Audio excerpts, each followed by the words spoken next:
Okay, and Deepakanji announcement? या जय सच्चिदानंद। आज 5वां दिन है और सामान्य तौर पर 5वें दिन पर महावीर जयंती यानी कि महावीर भगवान का जन्म मनाया जाता है। और आज की सुबह की सामायिक थी निर्दोष दृष्टि पर, कैसे महावीर भगवान ने सारे विश्व को निर्दोष देखकर, क्योंकि है और वे केवल ज्ञान पाकर मोक्ष में चले गए। तो आज का ये शाम का सामायिक का विषय है मान, अभिमान, मिथ्याभिमान, अपमान, गर्व, गारवता। तो इसके पर अगर आपके प्रश्न आएंगे तो बेहतरीन होगा, लेकिन फिर भी आपको जो प्रश्न है आप पूछ सकते हैं और इसके पर बाद में समझ दी जाएगी 4:45 को 4:45 बजे। जय सच्चिदानंद।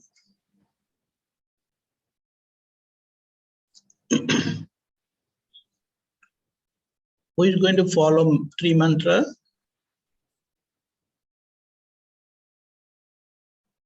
Okay, but sir. जय सच्चिदानंद। जय सच्चिदानंद। नमो वितरागाय, नमो वीतरागाय, नमो अरिहंताणम, नमो अरिहंताणम, नमो सिद्धाणम, नमो सिद्धाणम, नमो आयरीयाणम, नमो आयरीयाणम, नमो वज्रायाणम, नमो वज्रायाणम, नमो लोये सव साहुणम, नमो लोये सव सावणम, ऐसो पंचन मुक्कारो, ऐसो पंचन मुक्कारो, सव पावपणासणो, सव पावपणासणो, मंगलाणं च सव्वेसिं, मंगलानं च संवेसिं, परमं हवै मंगलम्, परमं हवै मंगलम्। ओम नमो भगवते वासुदेवाय, ओम नमो भगवते वासुदेवाय, ओम नमः शिवाय, ओम नमः शिवाय। जय सच्चिदानंद। जय सच्चिदानंद। दीपकानंद जी ने सर्व आप्तपुत्रो महात्मा जय सच्चिदानंद। जय सच्चिदानंद।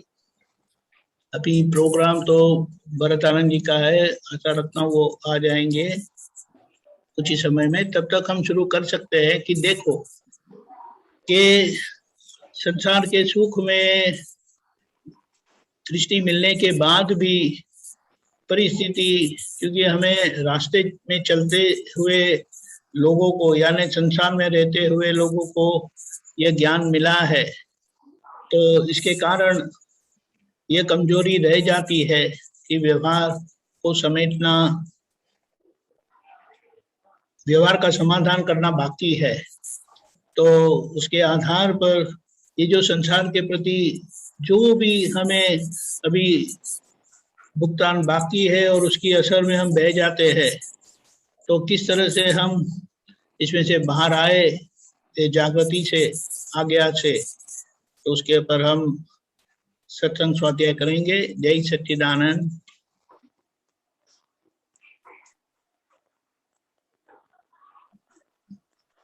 Okay, doctor Kashyap ji.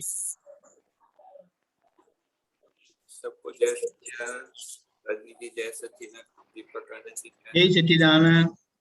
हाँ जी, ये जो मान का मैं पढ़ रहा था, पूरा नहीं पढ़ पाया, लेकिन इसमें जो है मान अभिमान समझ में है, लेकिन थोड़ा बेसिकली मेरे को भी मान ऐसे होता है और अपमान का भी होता है, वो हिल जाता है तो समझ में आया, लेकिन इसका हैंडल कैसे करते हैं वो थोड़ा बता दीजिए। आपको क्या होता है वो बताएं। हाँ, मतलब कि जब कोई मान देता है और कोई अपमान देता है तो ऊपर नीचे होता है, मतलब वो मूड का थोड़ा सा ऊपर नीचे होता है, तो उसका कैसे बचना है, वो कैसे जो है एडजस्ट करना है, सेटिंग कैसे करना है, ठीक है। और मान किसको होता है किसको नहीं होता है वो भी थोड़ा समझाइए। वो और जो कि आप बोलते हैं अपनात्मा है तो शुद्धात्मा को मान नहीं होता है, तो फिर वो जो है नापमान होता है, तो उसको सेटिंग कैसे करना ज्ञान के समझ से वो बताइए, और कैसे अवॉइड करना हो ही नहीं इससे, तो वो बताइए। सही है। जय सच्चिदानंद।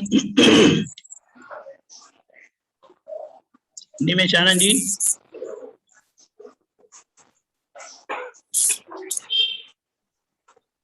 जब तक भरतानंद जी आते आप कैरी करिए। आपने सुना कश्यप जी का? जी जी, जय सच्चिदानंद। बताएं।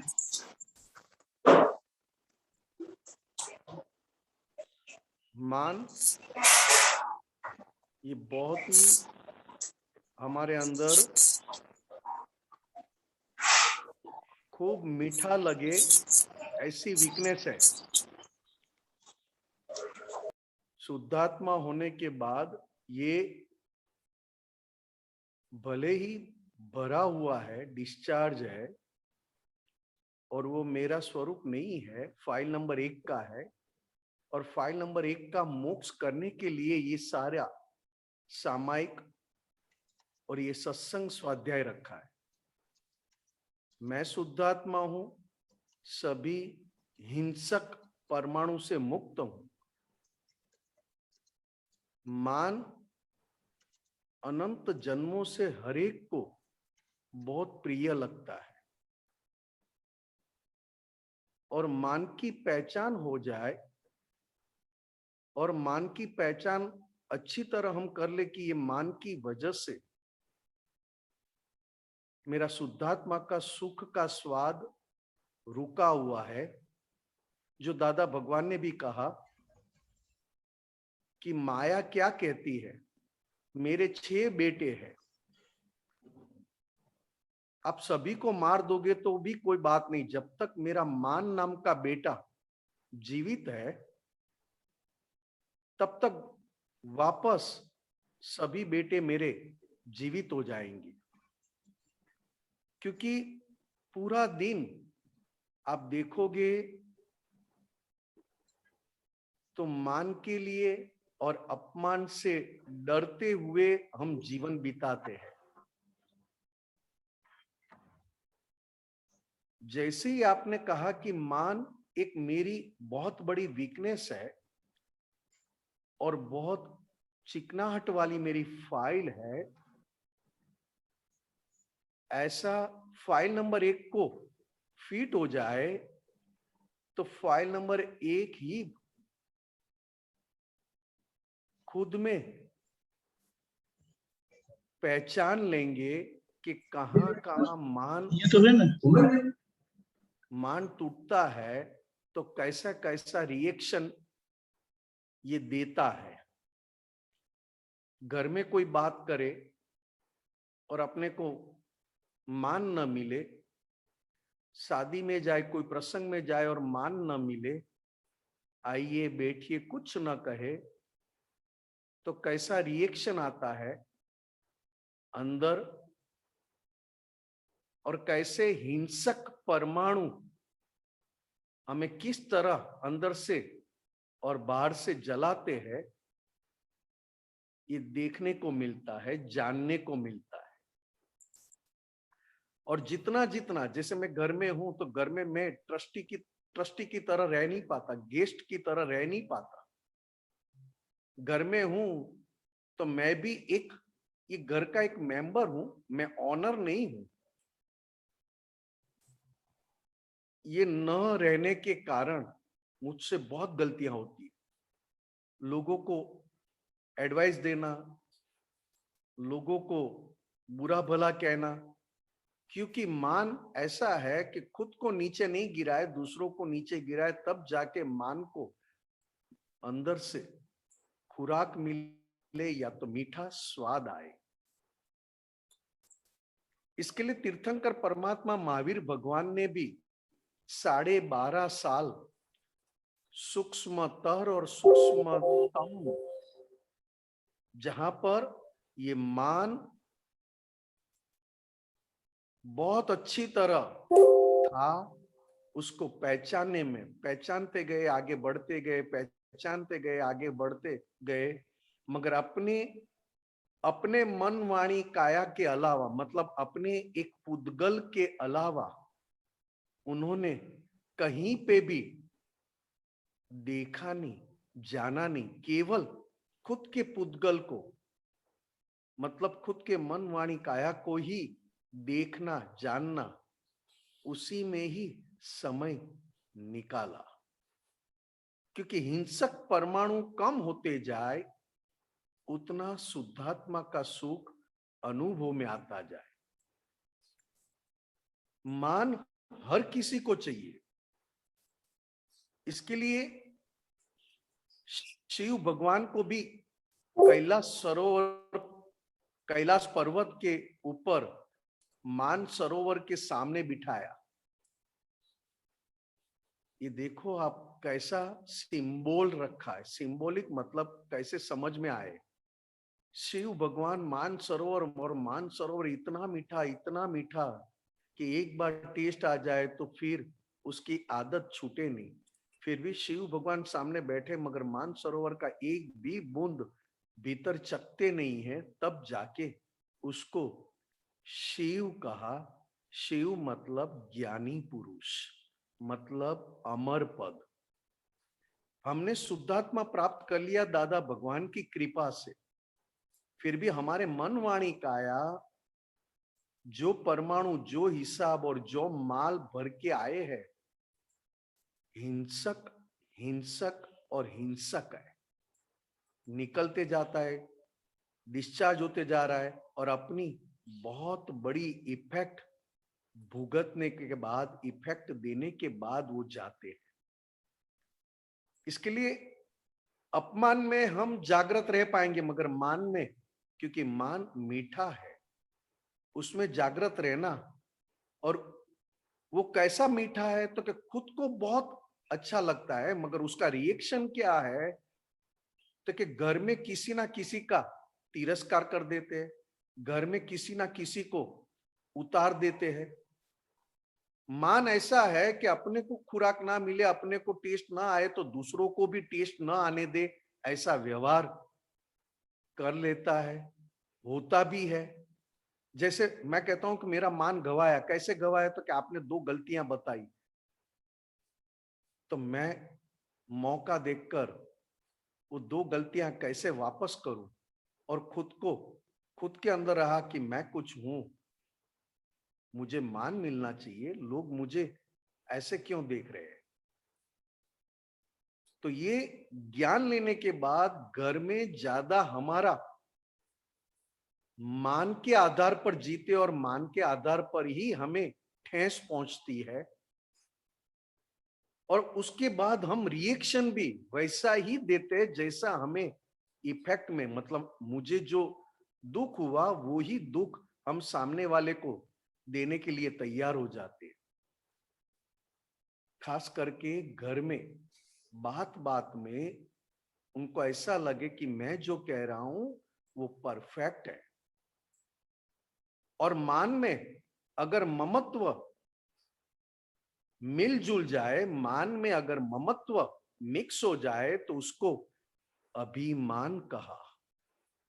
अभिमान मतलब जो चीज लोग नहीं देखते हैं वो सामने से जाकर अपनी चीजों को दिखाना, बताना, और अंदर से ये मेरा है और मैंने बसाया है, ऐसा ममत्व के साथ बार बार कोई पूछे या ना पूछे अपनी तारीफ करना, या तो अपनी चीजों की तारीफ करवाना, या तो जैसे हम कहते हैं ना कि हमारे घर में मेरे बेटे हैं, ये डॉक्टर है, ये इंजीनियर है, ये है।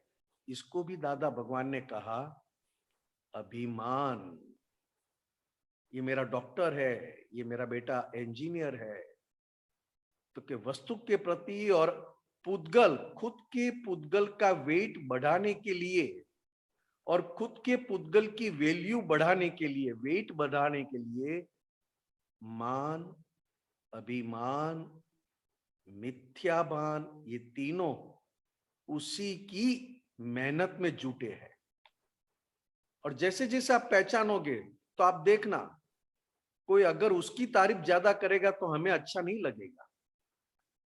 कोई कहेगा कि मैंने ऐसा बसाया, मैंने ऐसा किया, मेरी वजह, तो अपने को अच्छा नहीं लगेगा। मुझे लोगों ने बुलाया, मुझे लोग पहचानते हैं। दादा भगवान कहते थे कि मुझे कोई अंबालाल भाई, अंबालाल सेठ की वजह से कोई अंबालाल करके बुलाए तो हमें अंदर से बहुत चिंता हो जाए, क्लेश हो जाए कि ऐसा क्यों कहा। एक शब्द ज्यादा बोलने में क्या जाता था, 6 अक्षर बोलने में क्या जाता था, 4 अक्षर ही क्यों बोले। मगर दादा भगवान तो बहुत विचक्षण और बहुत निरीक्षण, तुरंत उन्होंने पहचान लिया कि ओ ये तो ये बात है। तुरंत ही उन्होंने कहा कि आज तक मुझे जो चिंता हो रही थी, मुझे जो अंदर से हो रहा था, ये मान की वजह से, कि कोई मेरा बुरा भला कहे, कोई मेरे ऊपर कुछ दाव क्लेम करे या कोई मुझे कुछ कहे, ये मुझसे नहीं होगा।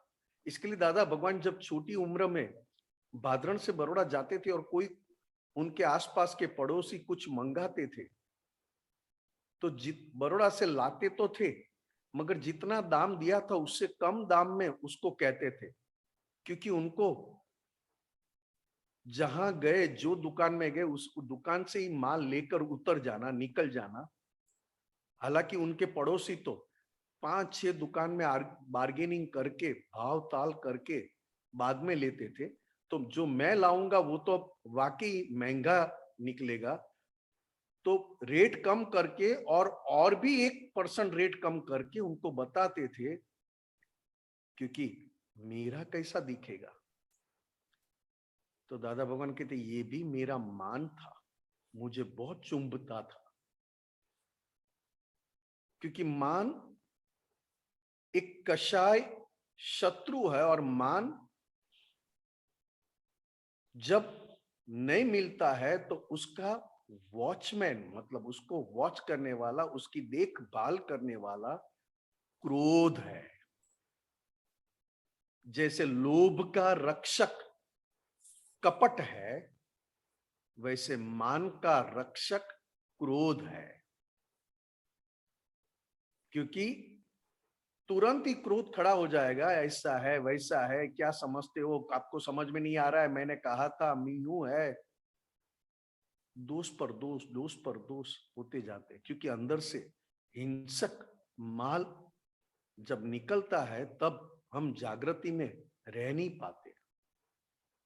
और जब ऐसा हिंसक माल को पानी मिलता है, फर्टिलाइजर मिलता है, तो हम बिल्कुल बेहोश हो जाते हैं, क्योंकि वो मान की ठंडक और मान का स्वाद हमें बेहोश बना देता है।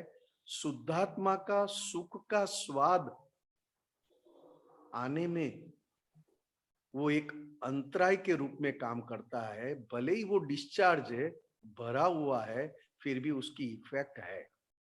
ठीक है कश्यप साहब? हाँ जी, ये इसका उपाय क्या है? यही देखना, मैंने कहा ना, जितनी बार आप देखोगे दोष को कि कहां कहां मान मिला और कहां कहां मुझे अच्छा लगा,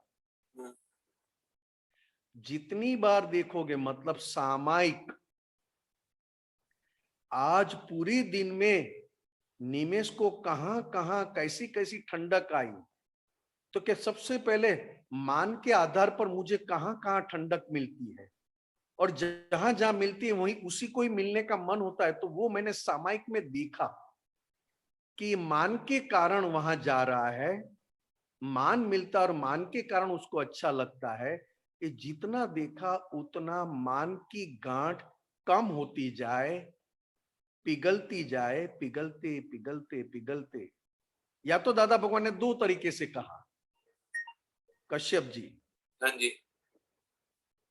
एक तो कहा कि ज्यादा अपमान मिले तो भी मान की गांठ पिघल जाए, मगर अपमान लेने की पूरा तैयारी में होना चाहिए, उसका निश्चय होना चाहिए कि अगर मुझे जितना अपमान मिले वो अपमान ही मेरी मान को पिघालेंगे, क्योंकि मान को पिघालने के लिए अपमान बहुत अच्छी और बहुत एनर्जेटिक मेडिसिन है, शुद्धात्मा के पक्ष वाली। हाँ जी। इसी तरह लोभ को पिघालना हो तो बिजनेस में लॉस आए, वो लोभ को पिघालने का मेडिसिन है, औषधि है। तो ये दो बात कहा। तो जब मैंने पक्का किया कि मुझे मान से मुक्त होना है, क्योंकि मान के सामने अब मुझे अनंत सुख वाला स्वाद दादा भगवान ने शुद्धात्मा होने के बाद चखा दिया, तो ये मान नाम का सुख अभी मुझे बोझ बन गया है। दादा भगवान कहते थे पूरा दिन मान मिल जाए ना, पूरा दिन मान मिले ना, तो वो कंटाल जाएगा कि अब मुझे मान नहीं चाहिए भाई साहब, मुझे मान मत दो, अब मुझे बोझ लगता है। मगर मान मिले अपमान मिले, अपमान मिले मान मिले, तो मान अच्छा लगता है। तो जैसे जैसे सामायिक रख के आपने सामायिक में जी कहां कहां फाइल नंबर 1 की बात मान के पक्ष में है, मतलब खुद की वाहवाह के पक्ष में है, जी खुद को दिखाने के पक्ष में है, और हाँ खुद जी। की अच्छी क्वालिटी दिखाने कहां कहां है वो हाँ। मुझे देखना है। हाँ जी। घर में, आसपास में, और लोग मेरी गलती बिगर मेरी वाहवाह करे, ऐसा मुझे रहना है। तो ज्यादातर हमारी गलती न दिखाई दे, वैसे हमारी रहने का प्रयास होता है। गलती पकड़ में ना आए और हमारी अच्छी क्वालिटी पकड़ में आए, लोगों को दिखाई दे। ये भी एक अहंकार का विस्तृत स्वरूप, जिसको मान कहा, और मान में ये सारी बातें हैं। तो उसका सामायिक करके प्रतिक्रमण करने के लिए आप ना बता ना ना ना, केवल सामायिक। फिर आपको जो दोष भीतर से चूमते हो, डंक देते हो, या तो अंदर से आपको विचलित करते हो, तो उसका प्रतिक्रमण जिसके साथ हुआ है उसके साथ कर सकते हो। मगर ज्यादा तो हमें इस चीज का मल्टीप्लिकेशन जो किया है उसका डिवाइडेशन करना है, मान का। अच्छा कि मान में सुख है ही नहीं, अच्छा मान मेरी बहुत बड़ी वीकनेस है, और मेरा बहुत बड़ा चिकनाहट वाला मैं वीकनेस लेकर आया हूं। तो मुझे अब मान के पक्ष में नहीं बैठना है, शुद्धात्मा के सुख के पक्ष में बैठना है।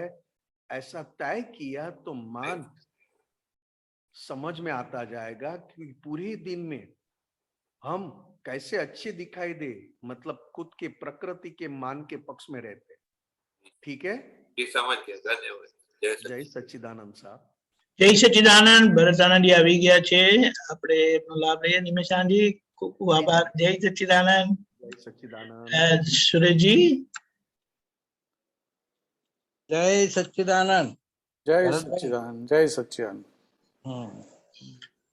आज जन्म जयंती है महावीर भगवान की, तो सभी महात्माओं को, सभी आप्त पुत्रों को बहुत बहुत सभी लोगों से मैं आशीर्वाद चाहता हूँ कि इस ज्ञान के अंदर अच्छी तरह से समझूं, जानूं और विचार करके अपना जीवन पूर्ण करूं, ऐसी आशा रखता हूं आप लोगों से साहब।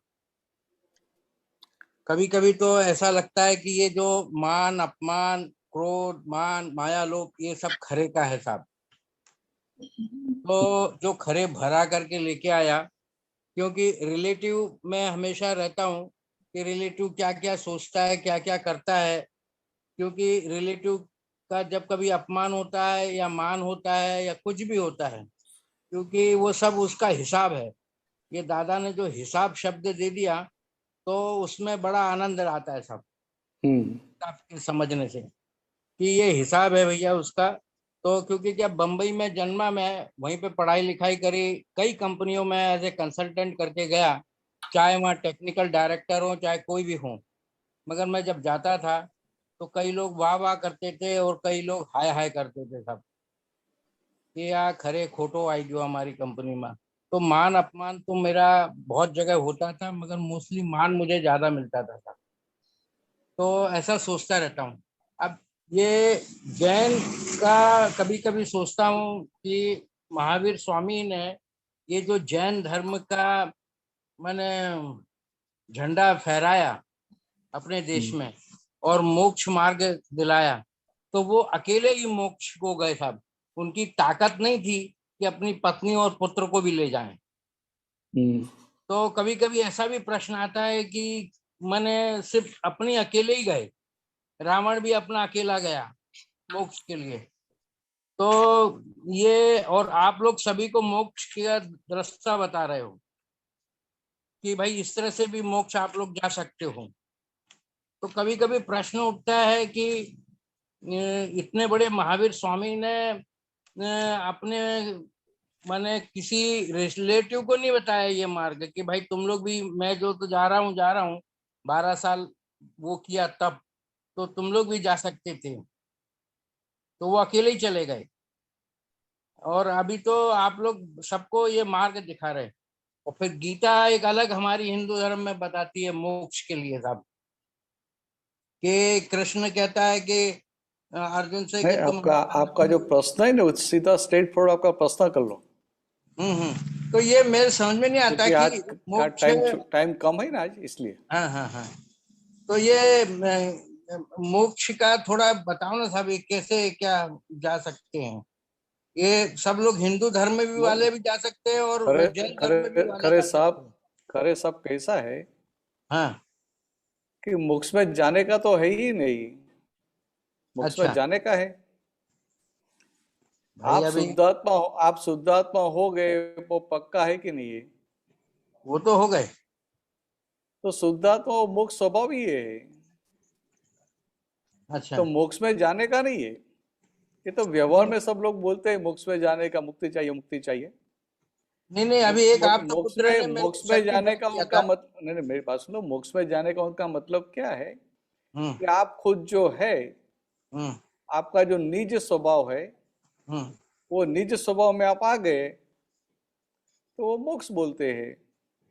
अच्छा, समझ में?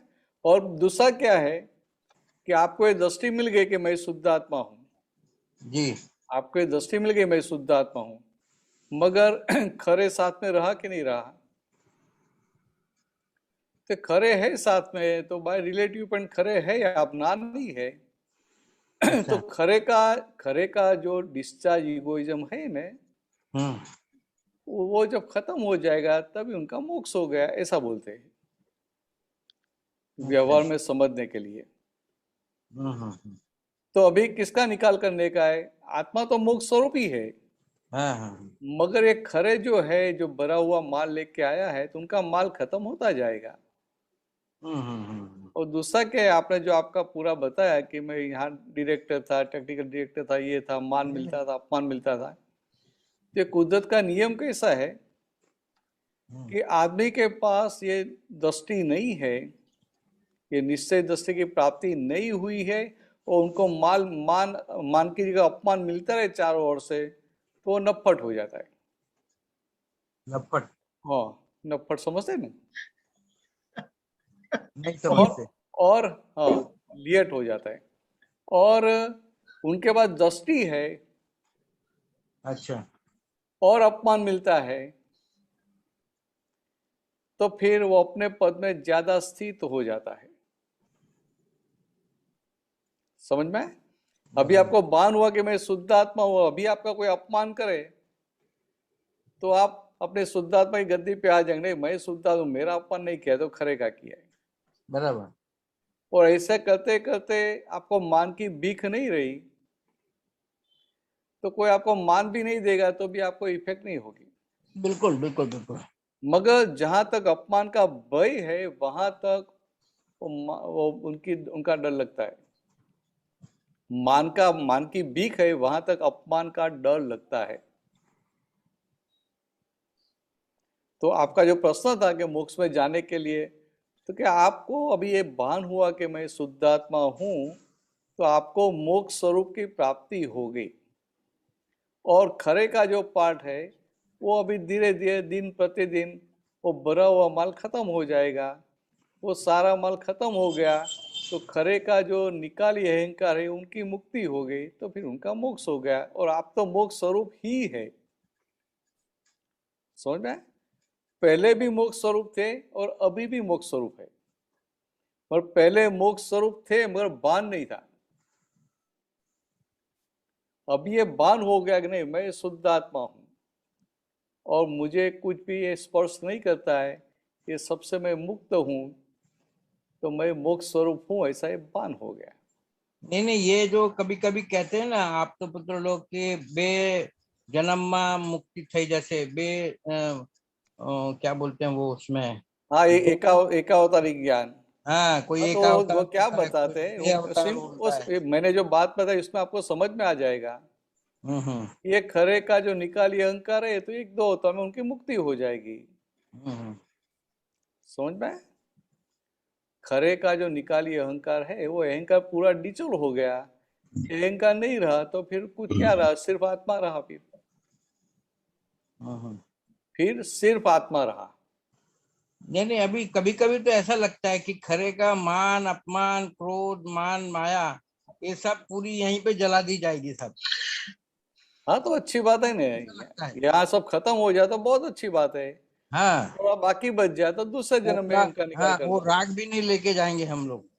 मैं क्या बता रहा हूँ कि हम्म ये जन्म में आपको ये दृष्टि मिली, तो जितना हम्म ये दृष्टि की जागृति के साथ ये व्यवहार का भरा हुआ माल जितना खत्म हो गया, इतना आपको फायदा है। हम्म।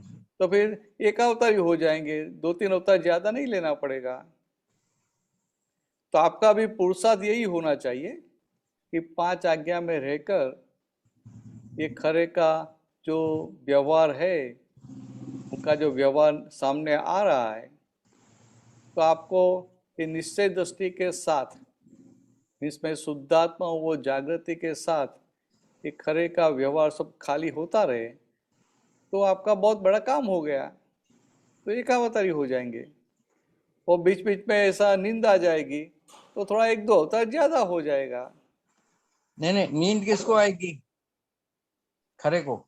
डेफिनेटली बीच में जो अभी जो अंतरात्मा दशा है ना, हम्म तो वो बीच वाला भाग है ना, भाव वाला पार्ट, हम्म। तो जागृति अप डाउन होती रहती है। ये सब जो होगा वो खरे को ही होगा, आपको नहीं होगा। खरे को ही होता है सब। हाँ, मगर तो अभी क्या हो गया कि ये ज्ञान मिलने के बाद आपको तो बन हो गया, नहीं मैं तो शुद्ध आत्मा हूँ, मैं शुद्ध आत्मा, मुझे कुछ स्पर्श नहीं होता है। तो बात बिल्कुल। 100% करेक्ट है। हम्म। मगर अभी खरे का आपके साथ क्लेम बाकी रहा ना, खरे का क्या रहा? खरे का क्लेम रहा। क्लेम? नहीं हाँ नहीं, कि खरे का आप, भी कोई क्लेम ही नहीं है सब। नहीं मैं ये बता रहा हूँ, आप सुनो। खरे का क्लेम रहा कि आप शुद्ध हो गए, मगर हम दोनों साथ में है तो मेरा क्या, समझ में आया? दोनों साथ में थे ना, दोनों कौन साथ में? रियल और रिलेटिव। रियल? हाँ, भाई आप रियल आप का शुद्ध, तो कोई पक्षपात ही नहीं है। वो नहीं, बुद्धि आप कुदरती माने कुदरत रियल रिलेटिव को बताती रहती है बुद्धि। मैं क्या बता रहा हूँ कि बुद्धि भी रिलेटिव में आई कि नहीं आई? हाँ रिलेटिव में आई। तो रिलेटिव को बताती है, और आप शुद्ध आत्मा, आप रियल होके रिलेटिव को देखते हैं। कितना बड़ा फर्क हो गया। बिल्कुल बिल्कुल हाँ, तो इतना बड़ा ये फर्क हो गया। बिल्कुल ये बिल्कुल। फर्क हो गया तो क्या होगा कि ये खरे का पार्ट धीरे धीरे डिजल हो जाएगा। और ऐसे करते करते वो पूर्ण रूप से डिजल हो गया, तो फिर आप सिर्फ शुद्ध आत्मा रहा। तो अकेला शुद्ध आत्मा है, उनको तो यहाँ स्थान नहीं है, समझ में? तो अकेला शुद्ध आत्मा रहा तो फिर उनको जाना पड़ता है सिद्ध शिला में। नहीं नहीं, अभी एक शब्द आपने एक नया मुझे बताया कि कौन सा स्वरूप मोक्ष में है। हाँ, हाँ वो स्वरूप अब मोक्ष ऐसा कहाँ नहीं से? बताया, मैंने क्या बताया कि हम जो शुद्धात्मा है, शुद्धात्मा आत्मा मोक्ष स्वरूप ही है। अच्छा, मोक्ष आत्मा को शुद्धात्मा बंधन, मोक्ष स्वरूप आत्मा है। को बंधन नहीं है। बिल्कुल बिल्कुल बिल्कुल। समझा? बंधन किसको है? अहंकार को बंधन है। तो जिनको बंधन लगता है उनको मुक्त होने का है, जिनको बंधन लगता है उनका मोक्ष होने वाला है। आगे जाएं। चलो जय सच्चिदानंद। जय सच्चिदानंद, जय सच्चिदानंद। आज थोड़ा समय कम है ना, इसीलिए सुरेश जी। बराबर। मुकुल भाई, हेमा बहन, संक्षिप्त में अगर कुछ कहना- जय सच्चिदानंद, मिच्छामि दुक्कडम। ભરતાનંદ, તમને યાદ હોય તો આપણે દાદાજી અહીંયા 82 માં કે આઈધર 83 82 ને પછી 84 માં આવેલા. 84 માં આવેલા. તો એ વખતે આપણે પુષ્પાબેન ને અરુણભાઈના ઘરે દાદાજી જમ્યા પછી બપોરના સૂતા પછી એ ઉપર હતા અને એ વખતે લગભગ 8 પગથિયા પોતે જાતે ઉતરીને આયા અને એ દિવસે મહાવીર જયંતિ હતી અને કે લો બધા દર્શન કરી લો, આજે સાચા મહાવીર આવ્યા છે. અમે બધાએ દર્શન પણ કર્યા, પણ એ વખતેની સૂઝ આપણી કે આપણે દર્શન કરવાની રીત અને હવે જે દાદા એ બધી સમજણ આપી છે એની સૂઝ માં માસ ઓફ નો ડિફરન્સ પડે છે, કારણ કે એ વખતના કર્મોની બધી નિજરા થઈ ગઈ, પણ હજુ પણ કેટલા બધા કર્મો અંદર પડેલા છે મશીનની અંદર, એ કેવી રીતે ઉપયોગમાં લેવા એનો જરા ફોકસ મારો ને, પ્રકાશ મારો ને. બરાબર છે. એટલે એ વખતે જે દર્શન કર્યા ને, हिंदी में प्लीज। हाँ, उस समय जो दर्शन किए तो दादा के प्रति आपको पूर्ण श्रद्धा थी कि दादा है, दादा भगवान है, पूर्ण रूप से प्रकट हुए हैं, भगवान महावीर ही है, भले 356 डिग्री है मगर हमारे लिए तो महावीर ही है। और ये समझ के साथ और एक भक्ति भाव के साथ, एक अर्पणता के साथ आपने दर्शन किए थे। अच्छा, बराबर है, उस समय का। और ये दादा भगवान खुद हाजिर थे, तो उनका एक ऐसा एक प्रभाव भी था ना कि उनकी प्रेजेंस में वो कसाई खड़े और थी, तो उनकी प्रेजेंस में कोई कसाई किसी को कोई कुछ वो माल खड़ा ही नहीं होता था, सब उपसम होके रह जाता था। अच्छा, अभी भगवान महावीर की जन्म जयंती है, तो हमें हमारा गोल है, हमारा जो लक्ष्य है उसको ख्याल में रखने का है। और हमारा लक्ष्य जो दादा ने हमको प्राप्त करवाया, तो उसमें हम कहाँ कहाँ कच्चे पड़ते हैं, उसमें हम कहाँ कहाँ कच्चे पड़ते, कहाँ कहाँ पुरुषार्थ में कच्चे पड़ते, कहाँ कहाँ जागृति में कच्चे पड़ते, कहाँ कहाँ प्रतिरोध में कच्चे पड़ते, वो सब पक्का कर लेने का है। तो भगवान महावीर का जन्म दिवस हम मनाते, इसलिए मनाते हैं कि हमें भगवान जैसा होना है, मीन्स हमें 360 डिग्री होना है। और 360 डिग्री होने में अभी हमें ऑब्स्टेकल कहाँ कहाँ है? जागृति में, 5 आज्ञा में, पुरुषार्थ में भरा हुआ माल है तो वो कितना हरकत करता है। तो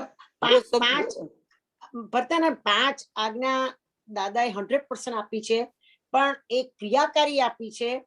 તો પહેલા હતું કે 5 આજ્ઞામાં આપણે કોઈને જોઈએ તો હું રિયલ છું ને પેલા શુદ્ધાત્મા છે, એ બધું જોતા બધું ફાઇલનો નિકાલ કરો, એ બધું શબ્દોમાં મૂકવું પડતું હતું ને હવે જોઈએ એની સાથે ક્રિયાકારી થાય છે, એટલે બહુ લોપટ ચોપડમાં જતા નથી। પહેલા તો લોપટ ચોપડમાં ટાઈમ જતો હતો, એટલે बहुत अच्छी बात है ना, बहुत अच्छी बात है ना। इतना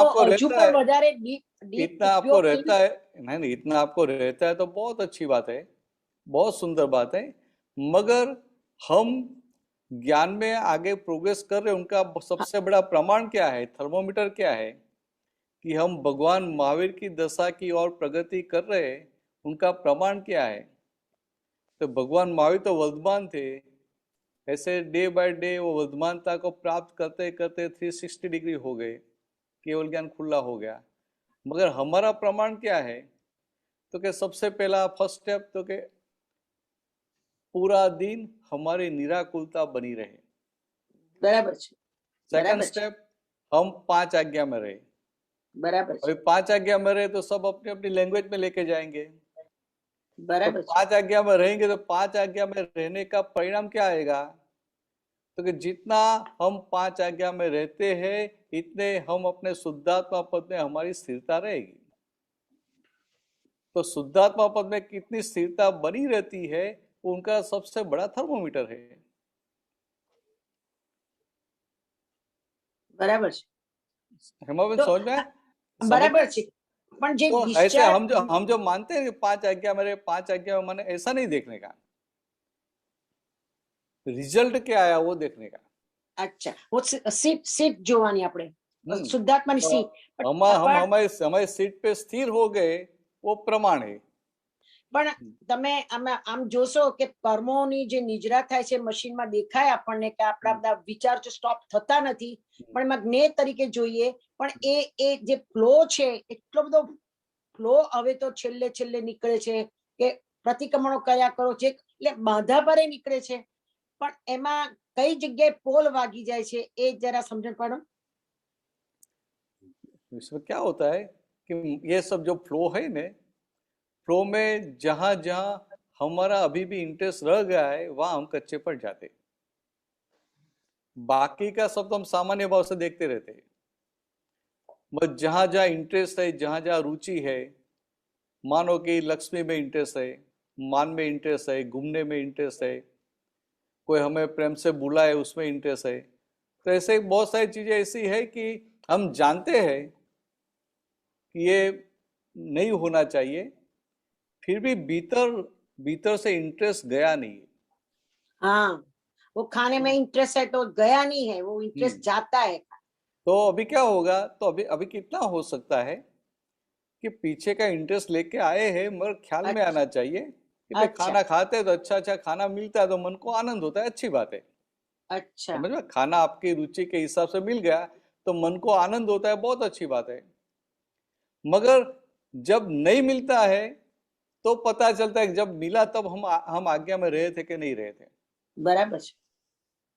अभी जब अच्छा आपकी रुचि के हिसाब से खाना मिलता है और आज्ञा में रहते हैं तो क्या होगा कि जब आपकी रुचि के हिसाब से खाना नहीं मिलेगा तो आप डिस्टर्ब नहीं हो जाएंगे।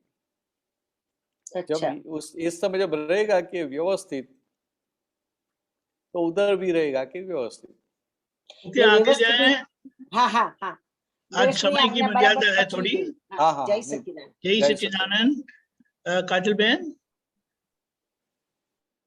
जय सच्चिदानंद। जय सच्चिदानंद। हाँ दोस्तों સૌથી વધારે જેને જાગૃતિ વધુ હોય એને દેખાય ને। हाँ नहीं बहुत आप हिंदी में बोलने का ऐसा है कि दोस्त देखने की शुरुआत शुद्धात्मा होने के बाद होती है। बराबर है। आप काजल से अलग हुए तो काजल का सब कुछ दिखाई देगा। बराबर है। हाँ। तो अभी काजल से अलग हुए तो अभी क्या होगा, शुरू में क्या होगा, तो शुरू में तो बीते इतना आनंद रहेगा अलग हुए इनका कि हाँ रे बहुत मजा आती है, मस्ती रहेगी, आनंद की मस्ती, शुद्धात्मा की मस्ती, मगर आफ्टर वो मन की मस्ती है। तो उनके आनंद में रहेंगे तो उनके आनंद में आपको इतना अच्छा लगेगा तो ये सब बड़े बड़े सब दोस्त दिखाई देंगे और सामान्य भाव से कोई कुछ भी करेगा तो आपको रहेगा कि नहीं व्यवस्थित है। और जैसे जैसे आगे बढ़ते हैं तो ये दोस्त जितने जितने कम होते जाते हैं तो इतने इतने इनके पीछे जो दूसरे दोस्त पड़े वो दिखाई देते हैं। क्योंकि दोस्त का मोक्ष हुआ नहीं है, केवल ज्ञान नहीं हुआ है, वहां तक मोक्ष का एंड नहीं होता है। दोस्त का तो भीतर जो दोस्त पड़े हैं ना वो एक के बाद एक सब, तो आज जो नहीं दिखाई देते वो बाद में दिखाई देंगे। समझ में? तो बराबर है कि जितने जागृत ज्यादा हुए इतने दोस्त कम होंगे और दोस्त ज्यादा दिखाई देंगे। हाँ तो सामायिक में जब बैठते हैं और आज की सामायिक में ऐसा था कि निर्दोष देखना है तो मुझे कुछ दिखाई नहीं दिया। फिर सामायिक में ऐसा शुरू किया कि मैं किसी का दोष कहाँ कहाँ पे दिखती हूँ, उस पर ये अपना दोष दिखे तो उसमें भी दिखा दोष पर इतना नहीं दिखा। तो इसका मतलब मुझे यही समझ में आया कि मैं जागृति में नहीं हूँ, इसीलिए मुझे सामायिक में भी नहीं दिखा। है, बराबर है। वो क्या है, अभी इतनी प्रैक्टिस भी नहीं है ना सामायिक करने की। नहीं, ये प्रैक्टिस नहीं है मेरे। हाँ, तो मैं क्या बोला, अभी प्रैक्टिस नहीं है और सब नया नया है, तो शुरू में वो बच्चा भी चलने को सीखता है तो शुरू में गिर जाता है ना, ऐसा होता रहता है, कोई प्रॉब्लम नहीं। मगर इसमें डरने की जरूरत नहीं है। सामायिक का मतलब कितना है? सामायिक का मतलब कि आपको जो शुद्धात्मा पद की प्राप्ति हुई, वो शुद्धात्मा पद में स्थिरता हुई, उनको सबसे बड़ा सामायिक बोलते हैं। तो दादा बुआ ने क्या बताया कि आपको जो सामायिक दिया है वो कैसा सामायिक दिया है कि आपको उठते बैठते खाते पीते लड़ते झगड़ते भी आपको सामायिक रहेगा, क्योंकि आपको भीतर में शुद्धात्मा वो बांध रहेगा। फिर बात आई आपको निर्दोष दृष्टि की बात, आज का जो सब्जेक्ट था वो। तो हम सामायिक में बैठते तो कितना करने का था, तो काजल को बोलने का था कि आपको ये निर्दोष दृष्टि का सामायिक करने का है, तो कहाँ कहाँ किसी का दोष दिखाई देता है वो सब देखने का है, तो शक्ति मांगने का था और बैठने का था। तो जितना दिखाई दिया ओके, नहीं दिखाई देता है तो भी कोई बात नहीं, मैं शुद्ध आत्मा हूँ, काजल को कुछ दिखाई नहीं देता है, कोई बात नहीं। मैंने शुरू कैसे किया कि मुझे तो सभी का दोष दिखाई देता है, उसमें मुझे दोष सभी का क्यों दिखाई देता है, उसमें मैं कौन से दोष में हूँ, ऐसा दिखती थी, वो मुझे नहीं दिखाई दे रहा था। आपका तो ये सामायिक का सिंपल कैसा था कि निर्दोष दृष्टि, बराबर। हाँ, निर्दोष दृष्टि मीन्स जगत में संसार में कोई भी जीव को देखे, नजदीक की फाइल दूर की फाइल सब निर्दोष दिखाई देना चाहिए। बराबर। तो निर्दोष कब दिखाई देंगे? जब कोई भी व्यक्ति करता नहीं दिखाई देगा तभी वो निर्दोष दिखाई देगा। समझ में? जहां तक कोई भी आदमी हमें करता दिखाई देता है, डुअल दिखाई देता है, वहां तक हमें उनका अच्छा बुरा सब दिखाई देगा, गलती भी दिखाई देगी और अच्छा भी दिखाई देगा। वहां तक अभी दादा भगवान का ज्ञान मिला तो आपको पता चला कि आप शुद्ध आत्मा है और काजल का मन वचन काया व्यवस्थित के अधीन है। और सिर्फ काजल का तो नहीं, सबका। तो अभी व्यवस्थित के अधीन जो हो रहा है तो उसमें उधर किसी का दोष है नहीं है। और फिर आगे बात करूं कि ये हमें कोई भी पुद्गल का कोई भी फाइल का दोष नहीं दिखाई देगा, क्योंकि हम समझते हैं कि व्यवस्थित के अधीन है। अभी आगे कैसे कहां तक लेके जाते हैं तीर्थंकर भगवान कि कोई व्यक्ति भी है, उसने कुछ मानो कि आपका अपमान भी कर दिया, तो आपको ये सब तो जागृति में रहा कि ये व्यवस्थित के अधीन है, क्योंकि आप तो ज्ञानी है तो व्यवस्थित के अधीन, उनकी गलती नहीं, ये है वो है। फिर उनका जो पुद्गल है, उनका जो बॉडी है, वो भी पुद्गल परमाणु का बना हुआ है। बना है। और पुद्गल परमाणु, इंडिविजुअल पुद्गल परमाणु वो तो शुद्ध ही है। इंडिविजुअल पुद्गल परमाणु वो शुद्ध ही है। तो भगवान की दृष्टि, ज्ञानी की दृष्टि पुद्गल परमाणु तक पहुंच जाती है। और इसलिए उनको ये सारे जगत में कोई भी जीव कभी भी दोषित नहीं दिखाई देता है। और हम कहाँ तक जाते हैं? हम पुद्गल के स्कंद तक जाते हैं। तो एक ज्ञान तो है कि व्यवस्थित है, ये अपने ये मनोवचन काया व्यवस्थित के अधीन है, संजोग के अधीन है। What ever is happening it is by scientific circumstance evidence it happens, nobody is doer, वो सब समझ तो है। मगर फिर जहाँ हिसाब आता है तभी वो समझ थोड़ी काम में नहीं भी लगती है, क्योंकि वो पिछले कर्म का जो फोर्स होता है ना, तो भले उस समय काम में नहीं लगती है। काम में नहीं, उस समय वो हाजिर काम में नहीं लगती, इसका मतलब उस समय हाजिर नहीं रहती है।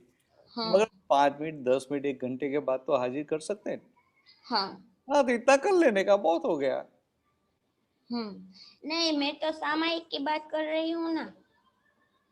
तो मैंने बताया ना, आप प्रैक्टिस जैसे करते जाएंगे ऐसे ऐसे फिर वो शुरू हो जाएगा। ये तो अभी पहली बार ही प्रैक्टिस कर रहे हैं। बहुत ज्यादा नहीं कि 10 बार की है। ज्यादा नहीं की। चलो आगे बढ़ेंगे। जय सच्चिदानंद। जय सच्चिदानंद। जय सच्चिदानंद। नेक्स्ट पार्ट निमेशानंद जी। जय सच्चिदानंद। जय सच्चिदानंद। નિમેશાનંદજી જસ્ટ એક ही सूत्र જે હું થોડો એમાં લક્ષમાં લેવા માંગુ છું જે આપતા સૂત્રમાં આવેલું છે. 1 મિનિટ હા, ક્વિકલી. એ બાબતમાં તમારે કઈ કેવું હોય તો કહી શકો. ના ના ના ના, ફાઇન ફાઇન ફાઇન. એટલે તમારે આમાં જ લઈ લેવાનું છે એટલા માટે ખાસ 1 મિનિટ. યસ,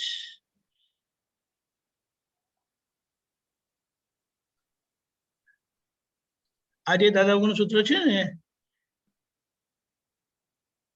ભગવાન મહાવીર હિંસક, પીડાકારક, તિરસ્કાર અને અભાવ ભાવના ચારેય પગથિયા ચડી ગયેલા વિતરાગ વિજ્ઞાનના પ્લેટફોર્મ પર પહોંચ્યા હતા.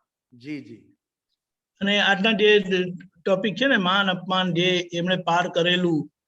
જી જી. ઓકે, જય સચ્ચિદાનંદ. અને છેલ્લા પછી અમીબેનનો પ્રશ્ન લઈશું, આજનું ખાસ સામાયિકનું. મુખ્ય તો માન, એક સેવા કરવા જાઓ અને સેવામાં વાહવા ના મળે તો સેવા કરવાની બંધ થઈ જાય. દાદા ભગવાને નાનપણથી ઓબ્લાઇઝિંગ નેચર રાખેલો, તેમ છતાં એમને જસ મળ્યો નહીં, તેમ છતાં એમાં ખોટ નથી, નફો જ છે. બાકી જસ અબજસ તો કોઈની સત્તામાં નથી, આવું એમણે નક્કી કરી નાખેલું. અત્યારે હું સેવા કરવા જાઉં છું ને સેવામાં જો વાહવા મળી તો મારી સેવા ફૂલ સ્પીડથી ચાલશે. કેમ? તો કે મને માન મળ્યું, વાહવા મળી.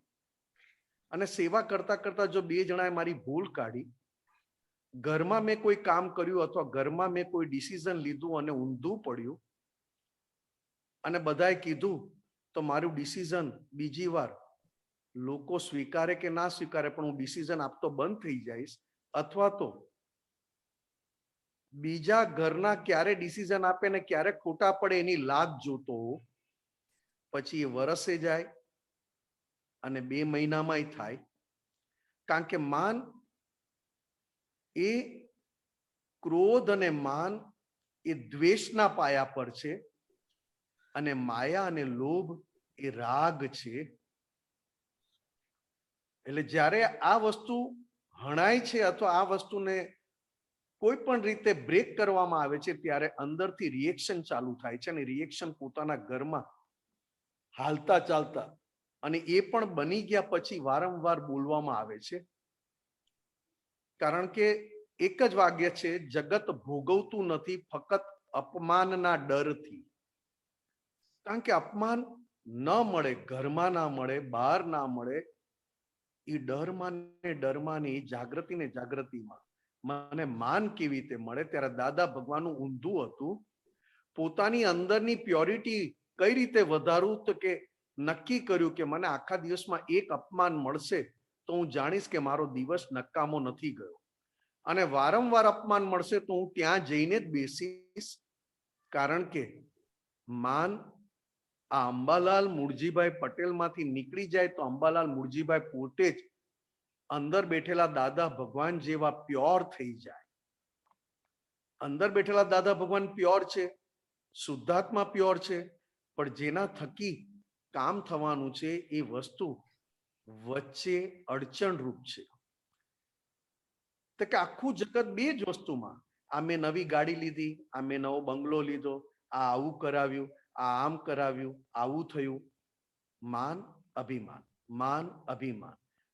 ખાલી એકલું હોય તો માન થયું ને એમાં મમતા ભળે, મારું મમતા ભળે એને અભિમાન કહ્યું. મેં જોયું, મારો પોતાનું જીવન મેં જોયું. આ દાદા ભગવાન થકી અને દાદા ભગવાન પાસે શક્તિ માંગીને જોયું. પોતાની વાહવા બંધ થાય છે ત્યાં પોતે એટેક કરવા માટે તૈયાર થઈ જાય છે, અથવા તો બીજાની વાહવા જો વધારે થતી હોય તો પોતાનાથી સંભળાતી નથી, અથવા સાંભળે છે તો ખાલી લોકો સામે ખોટો ના પાડવું એટલે સાંભળું છું, બાકી અંદરથી તો એની કેટલી ભૂલો છે અમે જ જાણીએ છીએ. એની વાહવા કરવાનું બંધ કરો. આ એક ત્યારે એક જ વાત નીકળી કે તારે જો કેવું જ છે એને તો એને પોતાને વ્યક્તિગત જઈને કહેજે અને એવી રીતે કહેજે કે તું તારી પોતાની જાત જોડે વાત કરતો હોય એવી રીતે કહેજે તો એને પણ ફાયદો થશે. પણ અંદર બગાડે છે અને અંદર બગડી ગયા પછી ખબર નથી પડતી તો એ પણ એક માનની અને અભિમાનની એક આ ચાલ છે. હું મારા મકાનના વખાણ કરું છું, મારી ફર્નિચરના વખાણ કરું છું, મારા કન્સ્ટ્રક્શનના વખાણ કરું છું અને જ્યારે પછી બીજાના ઘરે જવાનું થાય તો કે આનું કન્સ્ટ્રક્શન બહુ સારું અને કોઈ બીજું કે તો તરત અંદરથી થાય એમાં શું એમની પાસે પૈસા છે એટલે બનાવે. તરત આ ઘરમાં પણ એક જણે કંઈક કામ કર્યું અને એની આપણને વાહવા થઈ શકતી નથી. વાહવા ભલે ના થાય, ખરાબ દેખાય છે કશું તો પણ એને જઈને કહેજો અને એવી રીતે કહેજો કે પોતાની જાત જોડે વાત કરતા હો. ત્રીજી વાત, આ જ્ઞાન લીધા પછી તો રહ્યું નથી તેમ છતાં બધી વાત કઈ રીતે આપણી અંદર હજી પણ કામ કરીને જતી રહે છે એ જાણવા માટે છે. જેમ આપણા ઘરમાં કોઈ આવીને જતું રહે તો તરત આપણને થાય કોણ આવ્યું હતું, કોણ આવ્યું હતું, કોણ આવ્યું હતું, કેમ આવેલા, શું કામ આવેલા, ગમતા હતા કે ના ગમતા હતા, પણ જાણવા તો પડે છે કે આ ઘરમાંથી કોણ આવીને જતું રહ્યું. એમનેમ ઘરમાં કોઈ આવી જાય એ ના ચાલે. એવી રીતે મિથ્યાભિમાન કશું છે નહીં અને રોફ મારવો કશું જ નથી એની અંદર. એની પાસે છે નહીં કશું, એની પાસે કોઈ આવડત નથી, કોઈ વસ્તુ નથી અને ખોટો રોફ મારો કે મને તો બધું જ જાણું. અત્યારે ઘણીવાર પેપર વાંચીને આપણને થાય કે આ ગવર્મેન્ટ આને ચલાવતા જ નથી આવડતું, આના કરતા તો ગવર્મેન્ટ બીજી હોય તો સારું. ભાઈ તારે બેસવું છે આ સરકાર, આ દેશ ચલાવવા? દાદા ભગવાનને કહ્યું હતું દાદા તમને આ દેશ ચલાવવા આપે તો દાદાએ બહુ સરસ અને બહુ સ્યાદવાદ કોઈનું પણ પ્રમાણ ના દુભાય અને કોઈને પણ અંદરથી ઊંચું નીચું ના થાય એવી રીતે કહ્યું કે હું અનફિટ છું, મારામાં એવી લાયકાત નથી. કેટલી સરસ વાત. દેશ ચલાવે છે ત્યારે વાત થાય, પોતે મોટી મોટી વાત કરે. કઈ પણ હોય કે જ્યાં તમને કોઈ પૂછ્યું જ નથી, કોઈ તમને સાંભળવા તૈયાર નથી, કોઈ તમને જોવા તૈયાર નથી, ત્યાં ઊભા રાખીને પોતાની વાત કેવી પડે અને એ પણ કોઈ પણ તળિયા વગરની, પૂછ્યા વગર પોતાની જ મોટી મોટી વાતો કરવી જે છે જ નહીં. મિથ્યાભિમાન.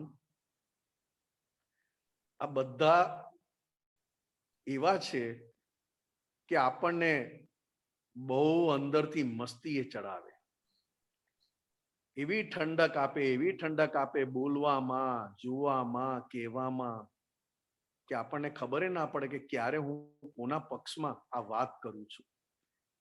હું શુદ્ધાત્માની વાત કરું છું, શુદ્ધાત્માના પક્ષની વાત કરું છું કે શુદ્ધાત્મા આખો ભૂલાઈને હું કોઈ બીજી મસ્તીએ ચડી ગયો. હું મારી પ્યોરિટીની વધારવા માટેની વાત કરું છું કે મારી પાસે પ્યોરિટી નથી અને પ્યોરિટી બતાવવાનો ઢોંગ કરું છું.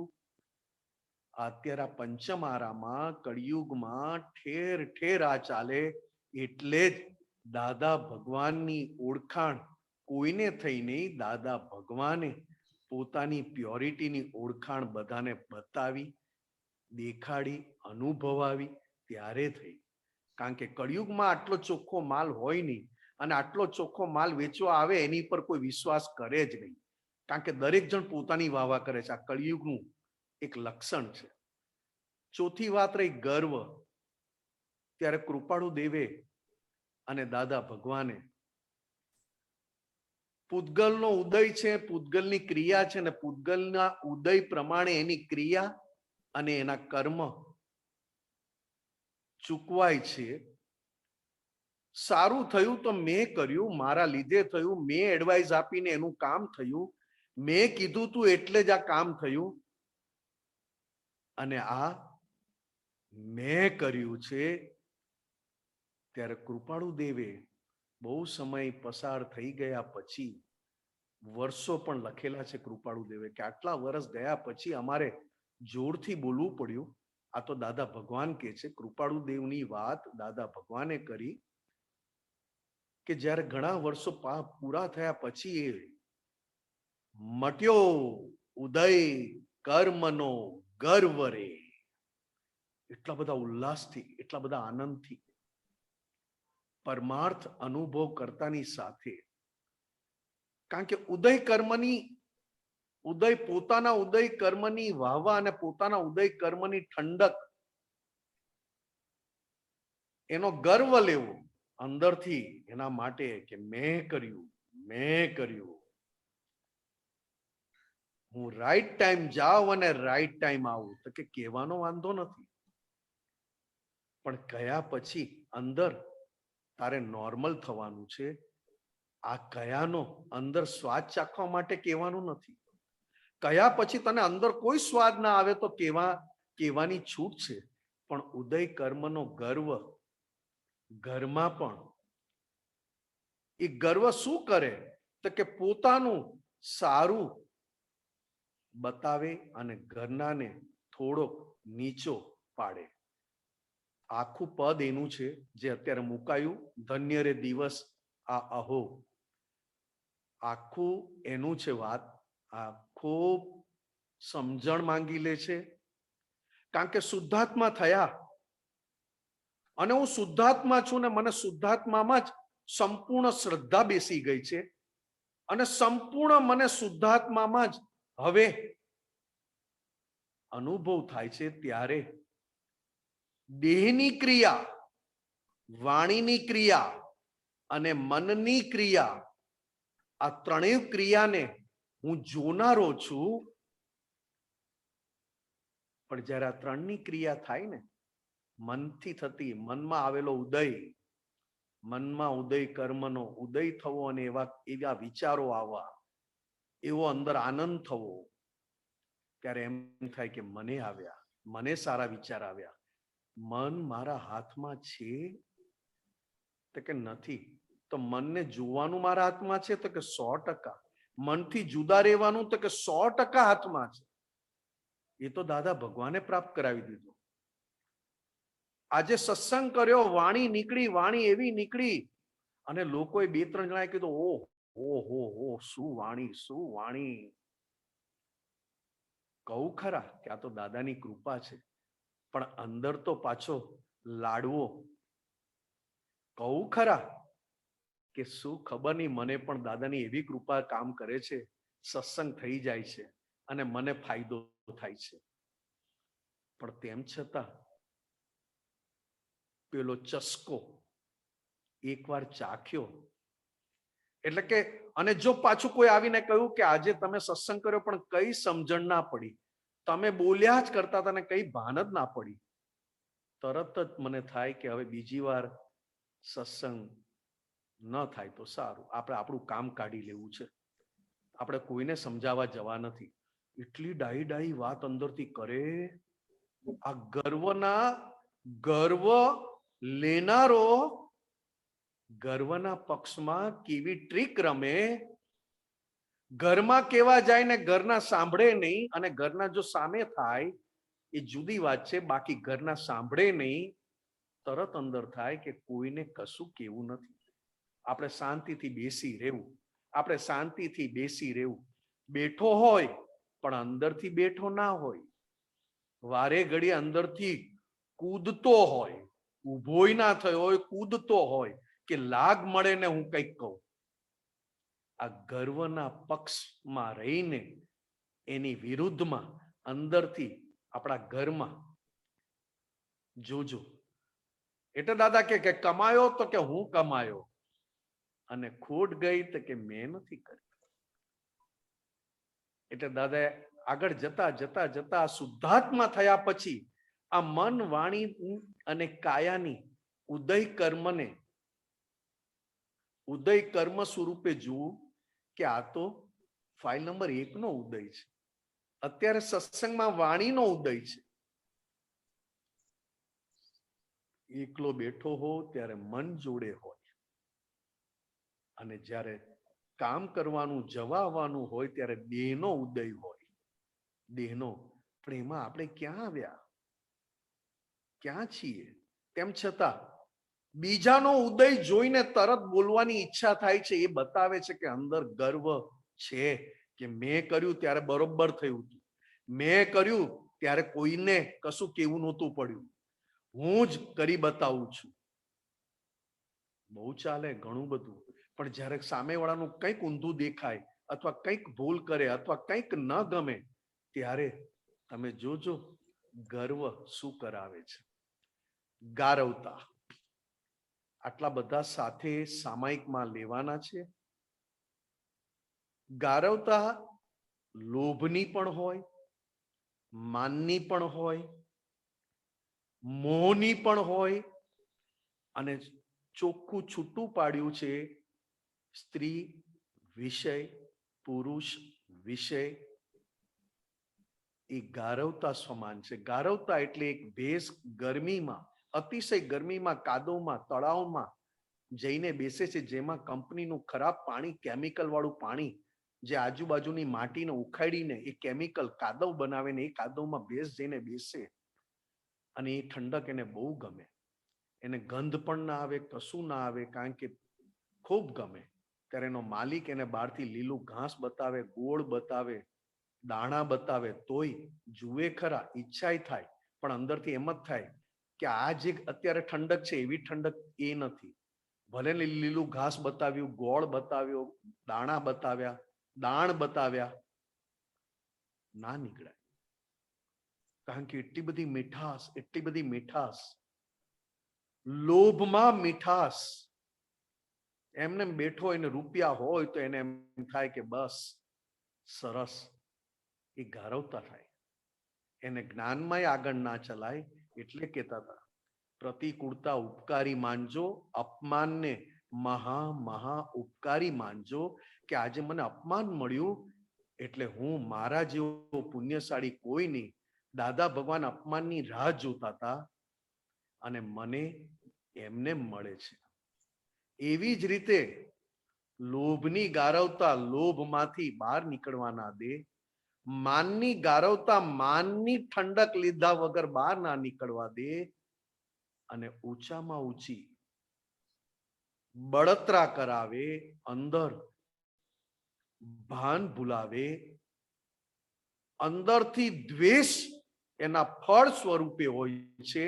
ઝઘડો, ક્લેશ, મારું તારું જેના આધારે થાય છે એ ઠંડક વિષય વિકાર.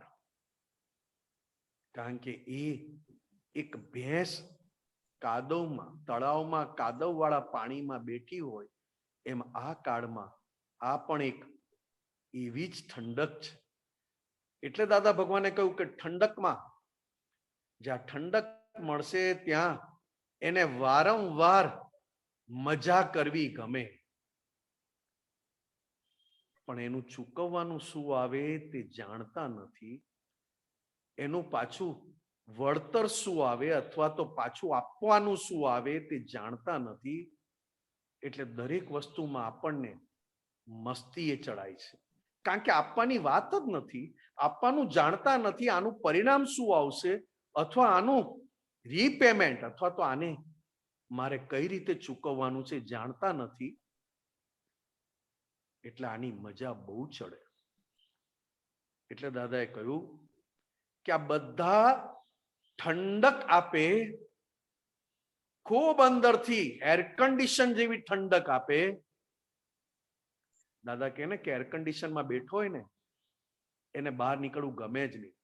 કારણ કે એર કન્ડિશન એ પણ એક પ્રકારની દેહની ગારવતા છે. એને ગમે. શરીર સેજ ગરમ થાય ને ગરમી લાગે એટલે તરત કે પેલા શરીરને ભોગવવા તો દે, તું શું કામ એને ભોગવવામાંથી અટકાવે છે? તરત એ શરીરને ગરમ થાય ને ગરમી લાગે ને શરીર ગરમ થવા માંડે એ ભેગું તરત જ પોતેનો માલિક થઈને કેમ કરીને ઠંડક લઈ લો. એટલે ગરમી એના માટે કામની છે. કુદરતે શરીરને ગરમ કરવા માટે આ રાખ્યું છે. ત્યારે માલિક થઈને ડખો કરે અને તરત એસી ચાલુ કરીને એની ગારવતા ખૂબ ગમે.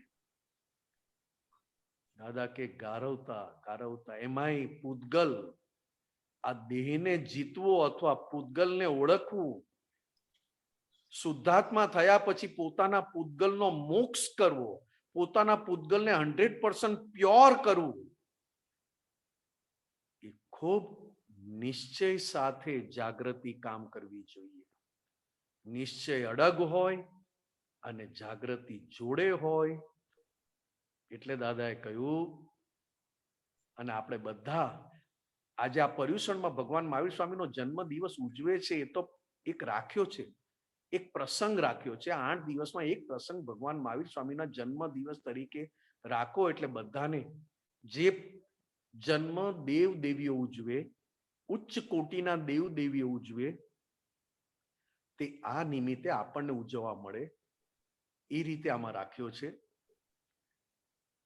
ભગવાન મહાવીર સ્વામીને ચંડ કૌશિકે દંશ માર્યો અને પગમાં સફેદ દૂધ ફૂટ્યું. એમ થયું કે સફેદ દૂધ, તો કે જેમ જેમ શુદ્ધાત્મા થયા પછી, સંકિત પ્રાપ્ત થયા પછી, અને એમાં પણ ક્ષાયક સંકિત પ્રાપ્ત થયા પછી અંદર જેમ પુરુષાર્થની દશા વધતી જાય, એમ લોહીનો કલર સફેદ થતો જાય. લોહીના કલર બદલાય. 6 પ્રકારના લોહી. આ દાદા પાસેથી શુદ્ધાત્માનું જ્ઞાન લીધા પછી, ક્ષાયક સંકિત પ્રાપ્ત થયા પછી મહાત્માઓના લોહીના કલર બદલાઈ ગયા. ચંડ કૌશિકે દંશ માર્યો, એ દૂધ એટલે કે એ લોહી સફેદ એના મોઢામાં ગયું. કેવું અહિંસક પરમાણુ, કેવા અહિંસક પરમાણુ, કે જેવો એ પરમાણુ સફેદ સ્વરૂપે પરમાણુ એના મોઢામાં ગયા ને શાંત થઈ ગયા. ચંડ કૌશિક, ભગવાને કહ્યું, હે ચંડ કૌશિક, બૂઝ બૂઝ. એટલે શું કહ્યું? તો કે જાગ જાગ.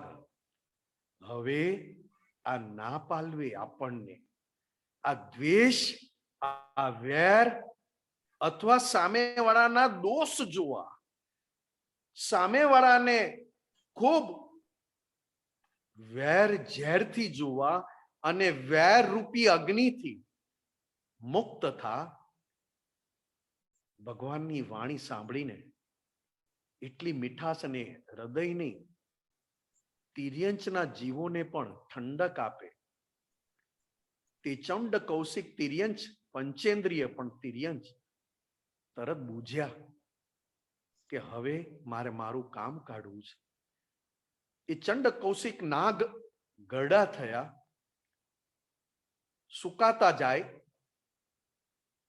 એમના શરીરમાંથી અમુક જગ્યાએ અમુક એવા ઘસાઈ ગયા, તો બધી બહુ લાખો કીડીઓ ચંડ કૌશિક પર ચડી બેઠી એના ખોરાક માટે.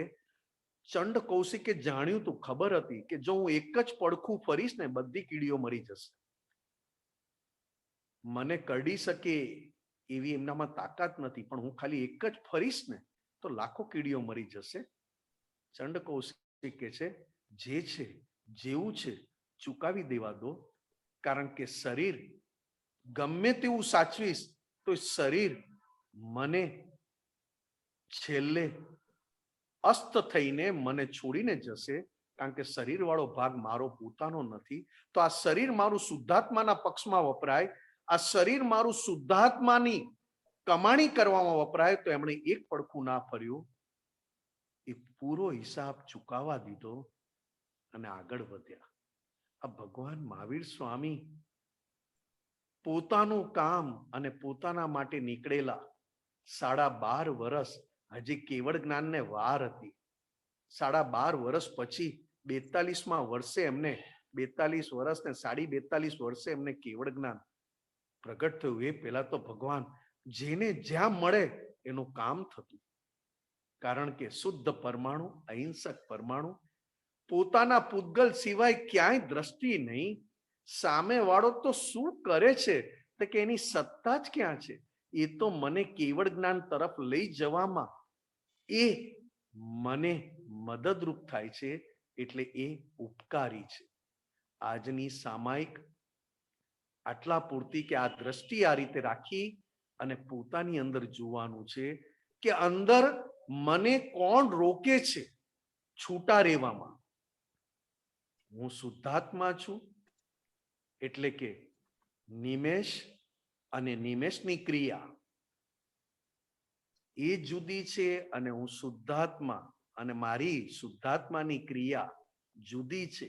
નિમેષનો ફાઇલ નંબર 1 નો સ્વભાવ જુદો છે અને શુદ્ધાત્માનો સ્વભાવ જુદો છે. આ બંને જુદું પડી ગયું છે, તેમ છતાં વચ્ચે કોણ આવીને ઠંડક આપે છે એ જોવા માટે સામાયિક છે. જય સચ્ચિદાનંદ. ટાઈમ થયો છે, સોરી. जय सच्चिदानंद. निमेशान जी क्विकली જય સચ્ચિદાનંદ. આપણે જેની પાસેથી માન મળતું હોય અને ઈ માનને આપણે જે વ્યક્તિ પાસેથી માન જોતું હોય એની પાસેથી ન મળે તો એને શું કહેવાય? આપણે માન આપવું સામે. જ્યાંથી ના મળે તેને માન આપવું, અને જ્યાંથી મળે ત્યાં આપણે હાથ જોડવા કે આ ફાઇલનો સંભાવી નિકાલ કરું છું. બરાબર? હા. જય સચ્ચિદાનંદ. जय सच्चिदानंद. जय सच्चिदानंद निमेशान जी. सरस. आरती.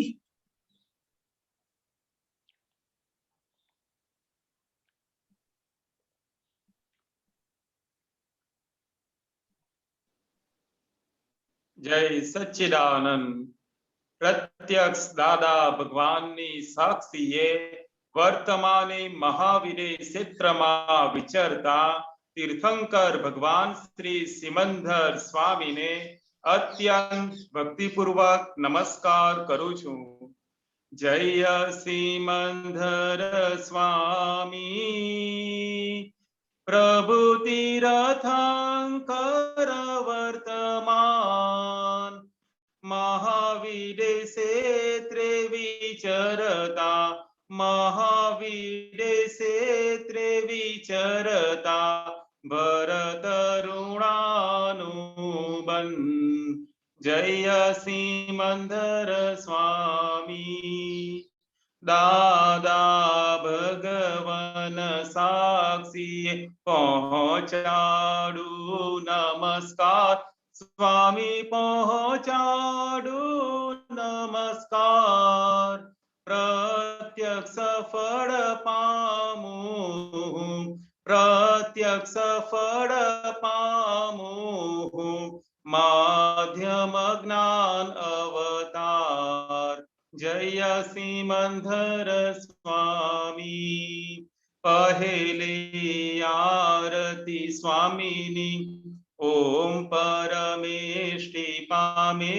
સ્વામી ઓમ પરમેષ્ટિ પામે. ઉદાસીન વૃત્તિ વહે, ઉદાસીન વૃત્તિ વહે. કારણ મોક્ષ સેવે. જય સિમંદર સ્વામી. બીજી આરતી સ્વામીની પંચ પરમેષ્ટિ પામે. સ્વામી પંચ પરમેષ્ટિ પામે. પરમહંસ પદ પામી, પરમહંસ પદ પામી. જ્ઞાન અજ્ઞાન લણે. જય સિમંદર સ્વામી. ત્રીજી આરતી સ્વામીની ગણધર પદ પામે. સ્વામી ગણધર પદ પામે. નિરાશ્રિત બંધન છૂટે, નિરાશ્રિત બંધન છૂટે. આશ્રિત જ્ઞાની થયે. જય સિમંદર સ્વામી. ચોથી આરતી સ્વામીની તીર્થંકર ભાવી. સ્વામી તીર્થંકર ભાવી. સ્વામી સત્તા દાદા કરે. સ્વામી दादा कने भरत कल्याण करे। जय सिमंदर स्वामी पंचमी आरती स्वामीनी केवड़ मोक्ष लहे स्वामी केवड़ मोक्ष लहे। परम ज्योति भगवंत हूँ परम ज्योति भगवंत हूँ अयोगी सिद्ध पदे। जय सिमंदर स्वामी एक समय स्वामी खोड़े जे माथु ढाड़ी नमसे स्वामी माथु ढाड़ी नमसे। अनन्य शरण स्वीकारी अनन्य शरण स्वीकारी मुक्ति पद निवरे। जय सिमंदर स्वामी एक समय स्वामी खोड़े जे माथु ढाड़ी नमसे स्वामी माथु ढाड़ी नमसे। अनन्य शरण स्वीकारी अनन्य शरण स्वीकारी मुक्ति पद निवरे। जय सिमंदर स्वामी जय सिमंदर स्वामी जय सिमंदर स्वामी। ओहो स्वामी सिमंदर अरिहंता जिनेश्वर वर्तमाने उपकारी अचर सचर डेरासर।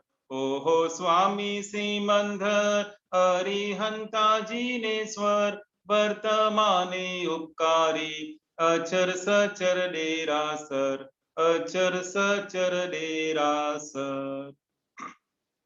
भरत क्षेत्रे हाल विचरता सर्वज्ञ श्री दादा भगवान ने निश्चय थी अत्यंत भक्ति पूर्वक नमस्कार करूं छू।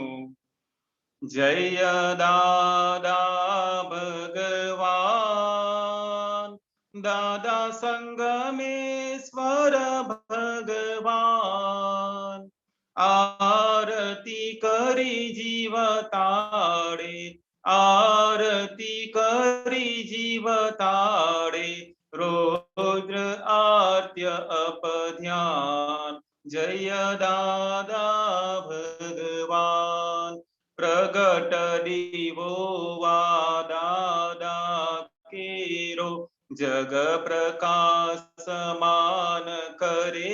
दादा जग प्रकाश मान करे जग कल्याणे प्रगट्या जग कल्याणे प्रगट्या अक्रम ज्ञान अवतार। जय दादा भगवान पहेली आरती दादानी त्रिविध ताप टाळे दादा त्रिविध ताप टाळे। सर्व अवस्था समाधि सर्व अवस्था समाधि शुद्धात्मा ज्योत जले।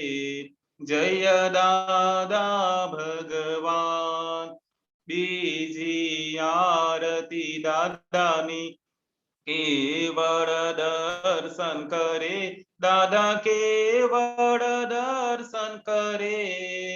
पोसाय ना पोसाय जगे पोसाय ना पोसाय जगे क्रियाम अकर्ता।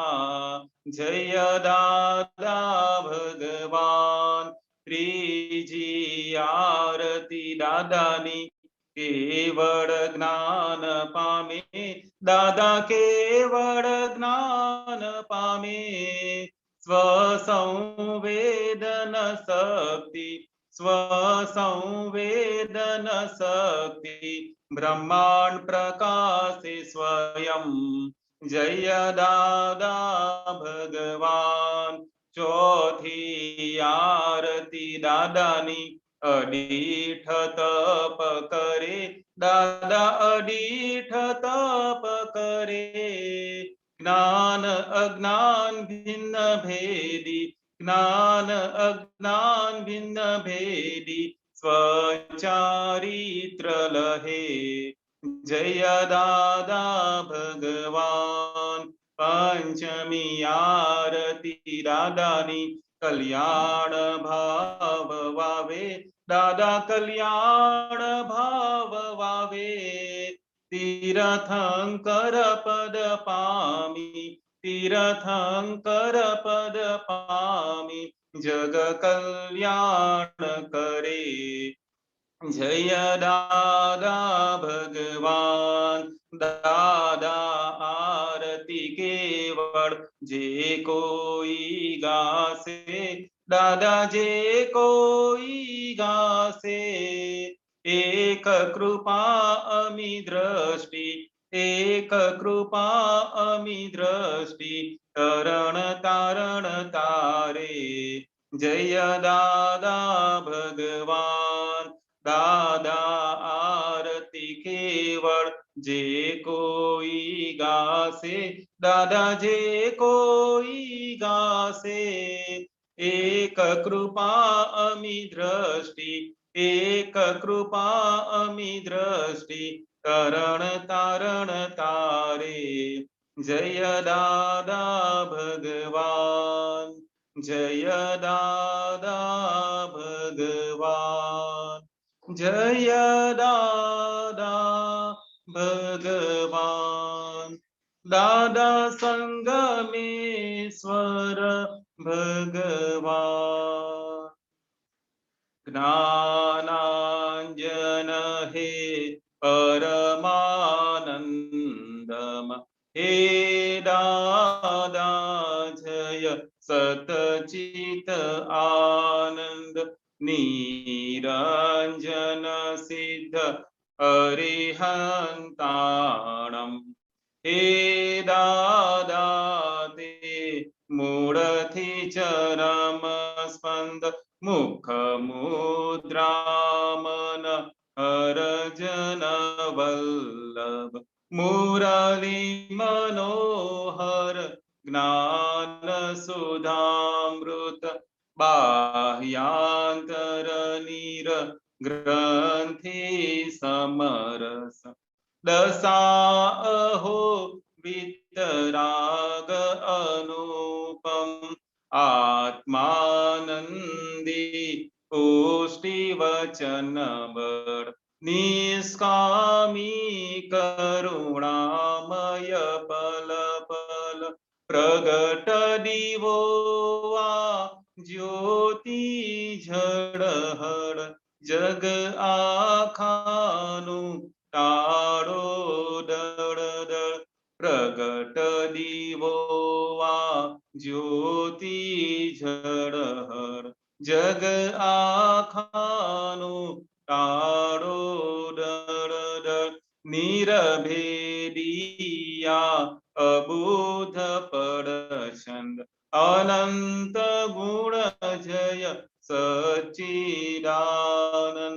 કરુણા સાગર હે પરમાત્મ મોક્ષ સંબંધી શાશ્વત શરણમ મોક્ષ સંબંધી શાશ્વત શરણમ શરીર છતાયે અશરીરી ભાવે શરીર છતાયે અશરીરી ભાવે વિચરે સર્વજ્ઞ તેને વંદન કરું છું વિચરે સર્વજ્ઞ તેને વંદન કરું છું દાદા ભગવાનને નમસ્કાર કરું છું દાદા ભગવાનને નમસ્કાર કરું છું સર્વદેવ લોકનો રાજીપો જ્ઞાની પર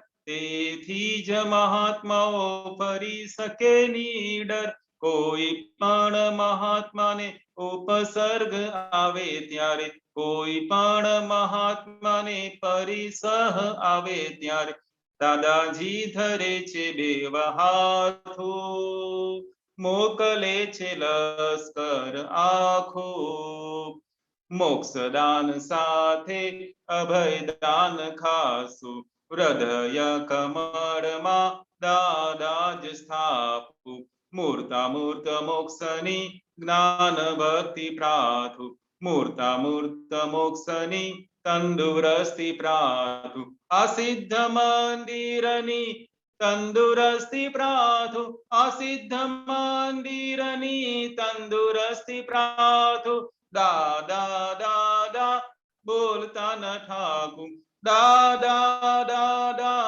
બોલતા ન ઠાકુર, દાદા દાદા બોલતા ન ઠાકુર, દાદા દાદા બોલતા ન ઠાકુર, દાદા દાદા દાદા દાદા બોલતા ન ઠાકુર. વરસ અહો દાદાના, વારસ અહો દાદાના, સુરવીર તારે લાવજો, સુરવીર તારે લાવજો, કાયર બનો ના કોઈ દી, કાયર બનો ના કોઈ દી, કષ્ટો સદા કંપાવજો, કષ્ટો સદા કંપાવજો, રે સિંહના સંતાનને, રે સિંહના સંતાનને, શિયાળ તે શું કરી શકે, શિયાળ તે શું કરી શકે, મરણાંત સંકટ મેટકે, મરણાંત સંકટ મેટકે, તે ટેકના ધરનાર છે, તે ટેકના ધરનાર છે, જગતભરના સંત પુરુષોનું યોગ બળ, જગતભરના સંત પુરુષોનું યોગ બળ, જગતભરના સત્પુરુષોનું યોગ બળ, જગતભરના સત્પુરુષોનું યોગ બળ, અને પ્રગટ જ્ઞાની પુરુષ દાદા ભગવાનનું યોગ બળ, અને પ્રગટ જ્ઞાની પુરુષ દાદા ભગવાનનું યોગ બળ, સમસ્ત વિશ્વનું કલ્યાણ કરો, કલ્યાણ કરો, કલ્યાણ કરો, સમસ્ત વિશ્વનું કલ્યાણ કરો, કલ્યાણ કરો, કલ્યાણ કરો, અને કલ્યાણ કરવાનું નિમિત્ત બનવાની, અને કલ્યાણ કરવાનું નિમિત્ત બનવાની અમને પરમ શક્તિ આપો, શક્તિ આપો, શક્તિ આપો, અમને પરમ શક્તિ આપો, શક્તિ આપો, શક્તિ આપો, સમસ્ત વિશ્વના જીવો સુખ અને શાંતિને પામો, સમસ્ત વિશ્વના જીવો સુખ અને શાંતિને પામો, સમસ્ત વિશ્વના જીવો મોક્ષને પામો, સમસ્ત વિશ્વના જીવો મોક્ષને પામો, જગત કલ્યાણ હો, જગત કલ્યાણ હો, જગત કલ્યાણ હો, જગત કલ્યાણ હો, જગત કલ્યાણ હો, જગત કલ્યાણ હો, જય સચ્ચિદાનંદ, જય સચ્ચિદાનંદ, જય સચ્ચિદાનંદ. હવે કોઈ હમણાં શરૂ કરી શકે છે સામાયિક, નહીં તો જમ્યા પછી, એટલે 6 થી 9 ના સમયમાં તમે સામાયિક પૂરું કરજો. 9 વાગે આપણે ફરીથી મળીશું, અડધો કલાક છોકરાઓ જોડે ને પછી મોટા લોકો જોડે પધારજો. જય સચ્ચિદાનંદ.